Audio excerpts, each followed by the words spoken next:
Last but not லீஸ்ட்ன்ற மாதிரி தான் மலேசியாவோட கடைசி நாள் ட்வின் டவர். ஆல்ரெடி சின்ன சின்ன வீடியோவாக போட்டிருப்பேன். இது உங்களுக்காக ஸ்பெஷலாக இறக்குறேன். வெயிட்டாக இருக்குங்களா? முருகரெல்லாம் பார்த்துட்டு டயர்டெல்லாம் ஆகலை.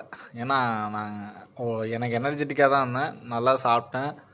அன்றைக்கி ஆனால் சிவராத்திரின்றதால நான் விரதத்தோடு தான் நான் போனேனே. நல்ல எனர்ஜெட்டிக்கு. நான் முருகனை பார்த்துட்டு வந்ததுக்கப்புறம் இதெல்லாம் முடிஞ்சதுக்கப்புறம் தான் நான் சாப்பிட்றேனே. நிஜமாங்க, நான் உங்கள்கிட்ட போய் சொல்லலை. அவ்வளோ எனர்ஜியாக இருந்தேன். இது நான் பார்க்கக்குள்ள கரெக்டாக 6 மணி. ஆனால் காலைல 8 மணிக்கு நான் போனது முருகனை பார்க்க, பயணங்களை முடித்தது.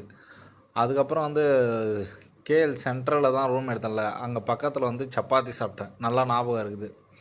ஸோ அவ்வளோ எனர்ஜெட்டிக்கை கொடுத்தாரு. இந்த பில்டிங் ரொம்ப ஃபேமஸான பில்டிங்னு எல்லோரும் சொல்லிகிட்டு இருந்தாங்களா. யார் மலேசியா போனாலும் இங்கே போயிட்டு வரணும் அப்படின்னு சொல்லுவாங்க. அந்த எதிர்பார்ப்பில் தான் நான் வந்தேன். ஆனால் எனக்கு தெரிஞ்சு சிங்கப்பூர் பில்டிங்கை விட இது சின்னது தான். ஏன்னா ரெண்டும் சேர்ந்துருக்கதால ஒரு காதலன் காதலி மாதிரி, ஒரு ரோமியோ ஜூலியட் மாதிரி அழகாக இது ஒரு அப்பயே இது கட்டினதால் இதுதான் மலேசியாவோட பெரிய பில்டிங்காக அது எல்லோரும் சொல்லி சொல்லி சொல்லி இது டூரிஸ்ட் பில்டிங்காக ஆகிடுச்சு. அதுக்கடுத்து வரக்குள்ள முடியல. இந்த கோர சம்பவம்னா தெரியுமா? நம்மலாம் டூரிஸ்ட்டுக்காக நம்ம சந்தோஷத்துக்காக போகிறோம்.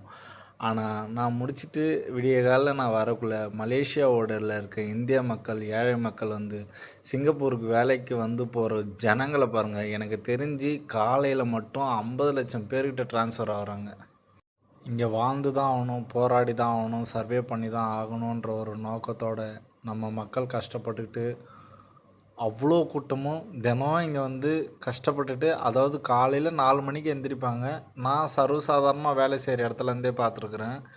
காலையில் 4 மணிக்கு எந்திரிப்பாங்களாம், நைட்டு 10:30 மணி ஆகிடுமா. சிலர்லாம் 12 மணி ஆகிடுமா. 3 மணி நேரம் 4 மணி நேரம் தான் தூக்கமேவாம். அவ்வளோ, ஏன்னா அவ்வளோ வறுமை தட்டுப்பாடு தான்.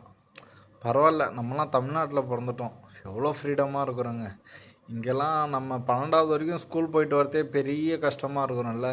சாகிற வரைக்கும் 80 வயசு வரைக்கும்லாம் ரெகுலராக காலைல 5 மணிக்கு ஏஞ்சி நைட்டு 9 மணிக்கு வர மக்களை நான் நிறையா பேரை சந்திச்சிருக்கிறேன்.